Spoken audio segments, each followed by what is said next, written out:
What's cracking, everybody? XehrFelrose here, bringing you some Pokemon GO Battle League content. Today's video, we got an exciting submission, early season battles, but focusing on our furry friend Furret, the ferret that could. We have newly buffed Furret with Swift and Trailblaze, giving it some extremely consistent low energy damage that allows it to push through some really tough matchups in some cases. And with this Furret, we are going to have in the lead the Claydol. Now, Claydol got recently buffed. It has a Rock Tomb buff, which makes it incredibly more consistent and just a really strong force in the Great League. And our third, we're going to round this team out with, the Pink Menace, Nightmare, Wigglytuff. You all know that I don't really like using Wigglytuff. I have used it to some success, but it's one of those Pokemon that just, you look at it and you're just like, why do you have to be here? You always at the worst time, right? So, even though the Claydol Wigglytuff core is very common, we're using Furret as an anti-ghost, as there are quite a few ghost types in the current meta. So let's get into these battles from Ebabear. Thank you, trainer, for the submission,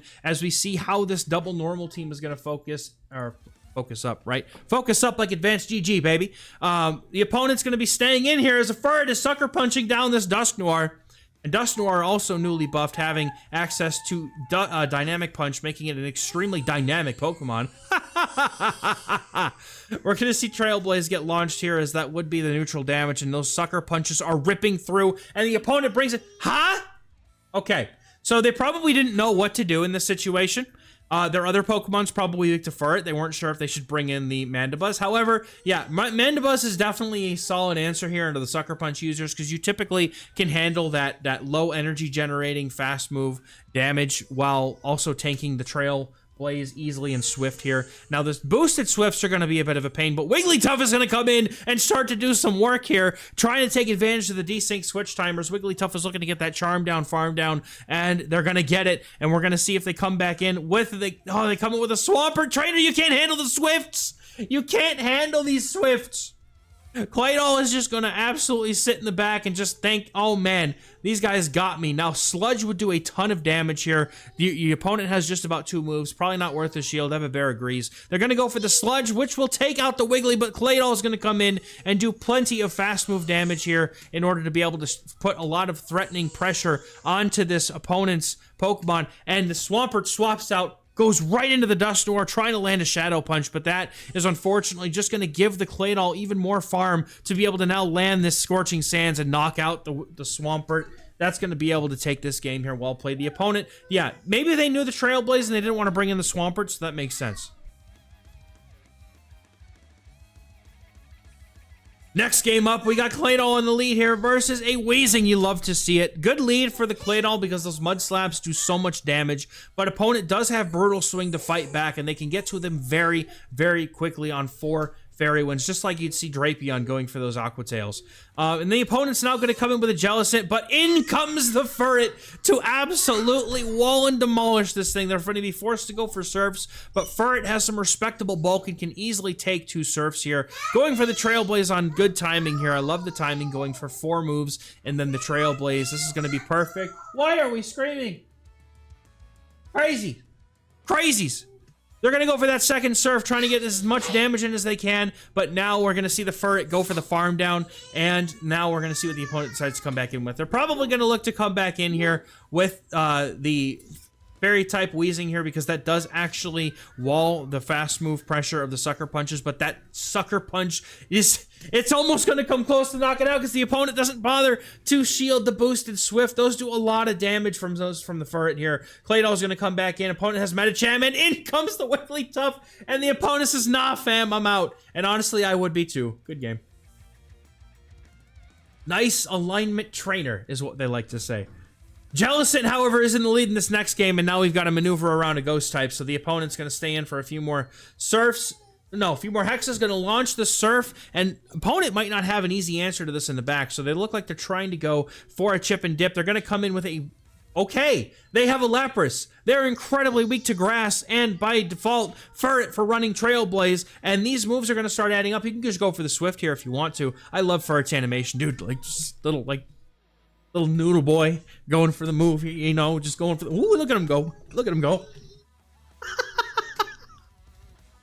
Longtime fans of the channel will know the stupidity of that one, but we're going to be able to hit the next Swift off. The opponent getting outpaced at this move here, and Furret is going to launch the Swift and look to take out the Lapras or take that final shield here. And honestly, I think with the Psy-Wave damage being so little on Claydol, you could go for a farm down here with it and possibly get this. Oh, but the opponent's going to go straight into the Jellicent, and Wigglytuff is coming out laughing at it intensely as that little pink nightmare with a cute little tuft on its head is soon.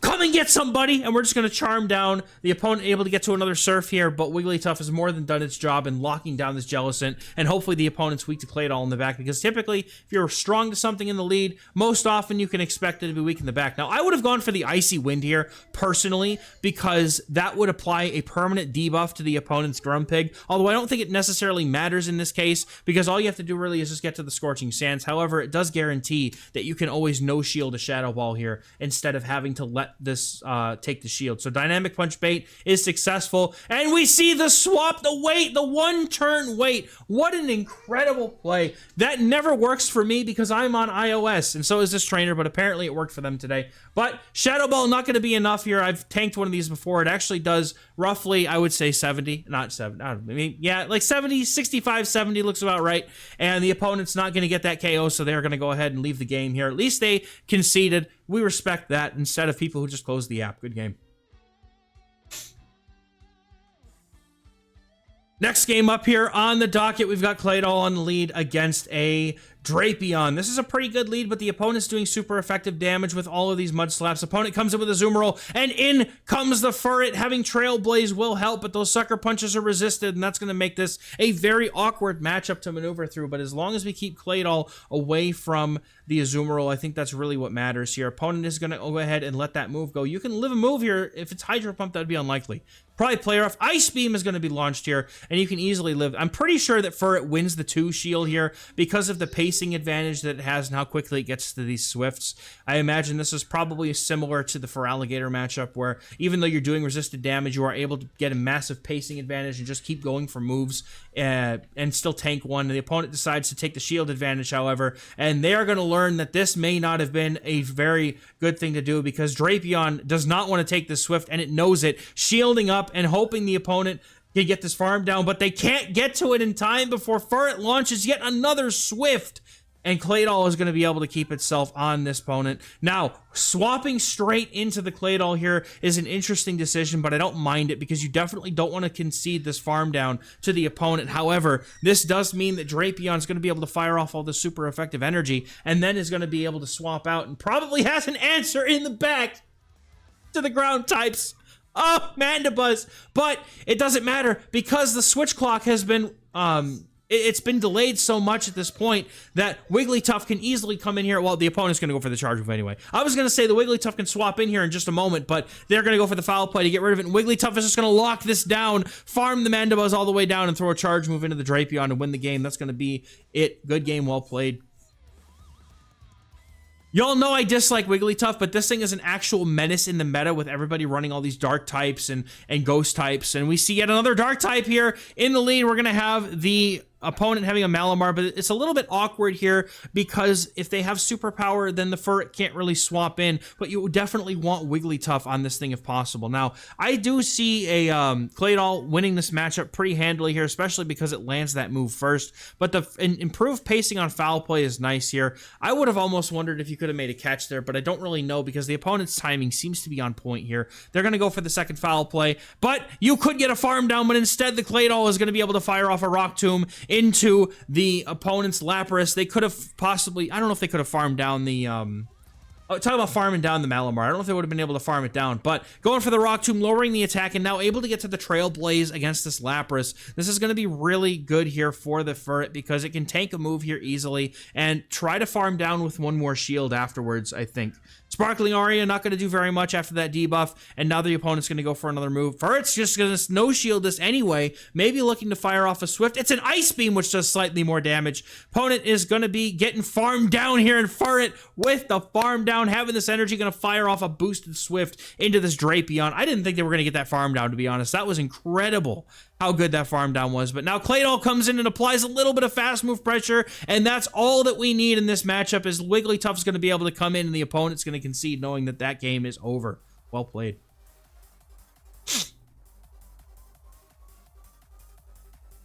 Getting into this next battle here with Claydol on the lead against another Claydol. It's Claydol and Claydol Violence. Oh my goodness. But we're going to see Furret immediately swap. They both immediately swap in the Furrets.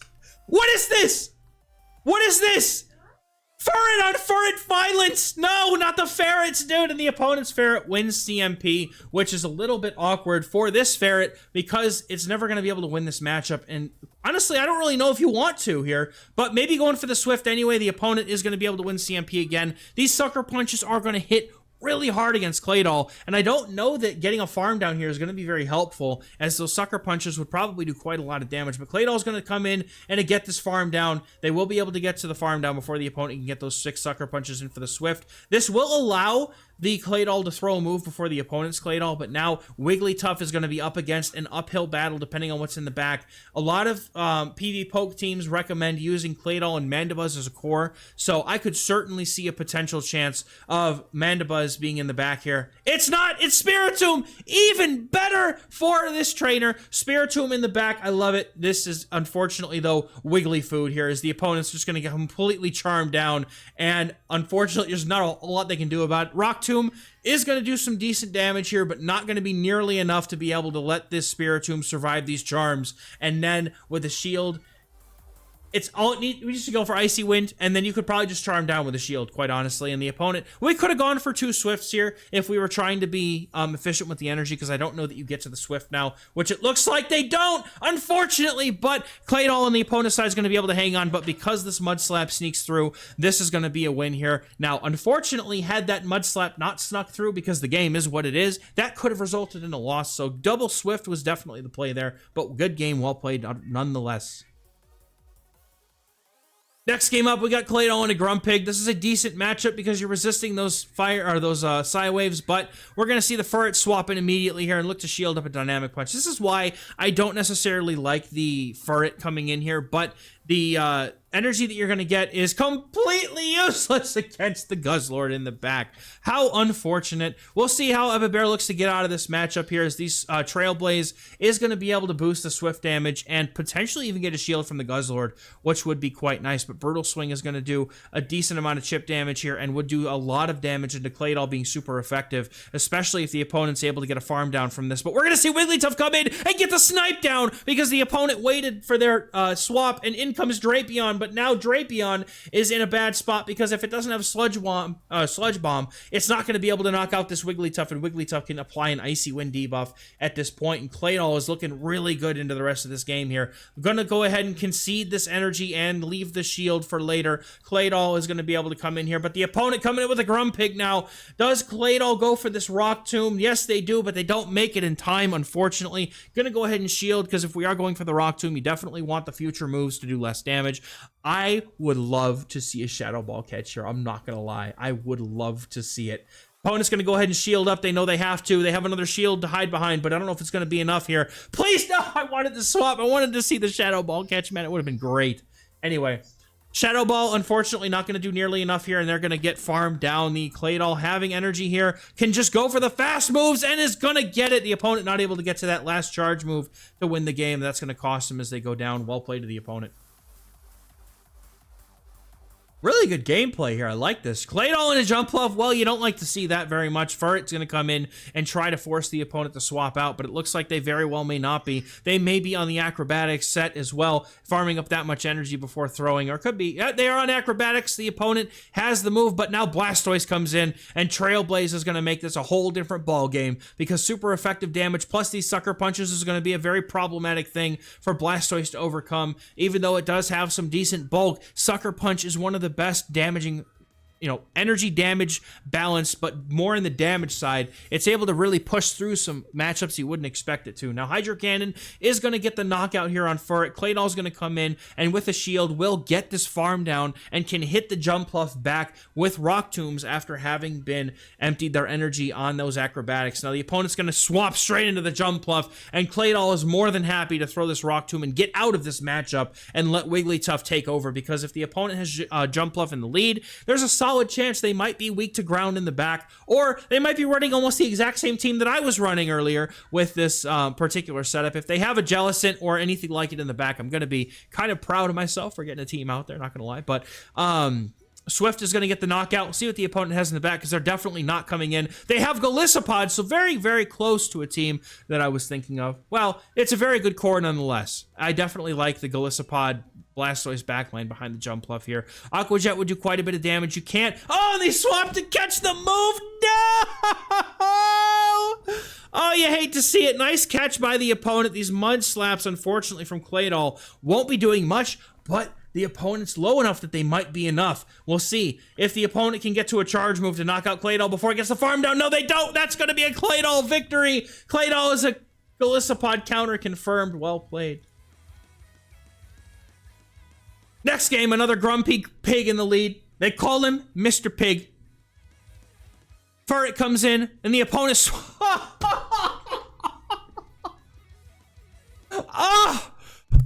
Oh, hard counter city, man. That's awful. Holy, dude.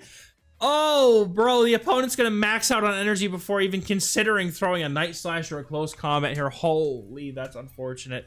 Close Combat's gonna rip this Furret a new one, and Claydol is gonna unfortunately be on the receiving end of at least 2 more Night Slashes before the opponent is gonna be able to farm down. Now, I would definitely let this first Night Slash go, just in case the opponent had been able to get a boost. Always shield the non-boosted, non-boosted move first if you plan to let one go. So that's my that's my daily tip right there. So Grumpig comes back in, Rock Tomb is going to land, and we're going to see if Wiggly can take this up a shield, and the opponent has the Drapion in the back. This might be okay for Wigglytuff to get, Wigglytuff to be able to farm down here, but Claydol, unfortunately, I don't know if it's going to have enough in the tank to be able to do anything about the opponent's Grumpig, so we'll have to see how this goes. I would definitely think that a potential chance of going for a farm down with Claydol here might work out in our favor, but the opponent is going to be able to get to the move, and I think they overfarmed by quite a bit. They might even be able to get to the move against the Claydol, and the opponent now is able to get to the move. You have to shield this. Yeah. And the opponent has a shield. I don't really see a way out because the Grumpig should easily be able to... Yeah, they got the Shadow Ball already loaded anyway. Unfortunate loss here, but very well played, all things considered. Drapion kind of does well against this entire team here. So, good game. On to the next. Next game up, we got Claydol into Venomoth, my favorite bug, but unfortunately, this is not a good matchup for it, so I would expect the opponent to swap out. Now they're going to stay in, look to be going for the Psywaves here. They can get to the Bug Buzz in decent pacing, but it's not going to be before this Claydol can get to the Rock Tomb. Rock Tomb would do a lot of damage here, and the opponent's going to be forced to shield, but they can fire back with a potential Bug Buzz. If this lands, it's going to do a lot. They go for the Bug Buzz. It's a ton of damage, and the opponent now drops in their Furret, and it gets the farm down on the Claydol before Bear could swap out, but they're going to now be able to come in with the Wigglytuff, and maybe that was their plan all along, because being able to resist these sucker punches really neutralizes a lot of Furret's utility. While Trailblaze is nice for it to be able to ramp up damage, and Swift is good, decent chunk damage against the Wigglytuff, it's not going to be very helpful here. Now we're hoping that 2-Shield Furret can win against the rest of the team, and the opponent has a choice to make. Are they going to go ahead and let the Swift go, or are they going to take the energy that they have? No, they're not. Wigglytuff looking to get out of this matchup no matter what it is immediately. Furret's going to be looking to come in here and try to sweep this game. Opponent's going to come in with the Venomoth, and now Furret's going to be looking to shield up a potential move, possibly. This is just a Poison Fang, I'm more than confident, as they have just swapped in. I would expect it to be, but no, the opponent's going to come now with Diggersby, and I don't know how this is going to go here. This could go any which way. We'll have to see. The Trailblaze does respectable damage, but now I think we're going to be having to go for Swift, as a Trailblaze would threaten a knockout now, and the opponent's likely to shield. Will they bait the Fire Punch? They do! Oh, you paid the fire punch. No. Now you're going to hope that potentially you can make a catch here on the Scorching Sands when the opponent reaches it. Let's see if Ebabear can get this catch, because if they can, that'll be a game-winning catch. And they do! The Furret swaps out Wigglytuff catching the charge move. And at this point, this game is all but over, because if the opponent even tries to make their own swap to catch, and they don't, this would have been it. Now, Furret's going to be able to land a Trailblaze and has residual energy to get to the charge move against the opponent's Venomoth before they can get to a move, and that's going to take him out. Very well played. Nice gameplay here. I love that this team is cohesive in a way, but Furret is actually a really fun and interesting save swap. I haven't had a chance to try mine out yet, so I was more than eager to shoutcast someone else who's like, hey, I had a good run with this thing. You want to do it? And I'm like, heck yeah, dude, give me that. Let me get that Furret in here, because I love Furret, and I think that it's awesome. I also love being able to showcase other people's battles, because even though I run a YouTube channel, I like to get other people in here, because it's nice to be able to showcase other people's stuff, as when I was starting out, was getting my stuff showcased by other people, and occasionally still do. But it's really nice to be able to get, people in here and just other than me sometimes. So really fun games, Ebabear. Thank you once again for the submission. If you'd like to submit battles of your own to the channel for Shoutcasting, I have a link to a Google form in the description, as well as other ways you can support the channel. Really appreciate y'all for watching and maybe checking that stuff out, and we'll catch you guys in the next one. Thank you. Bye-bye.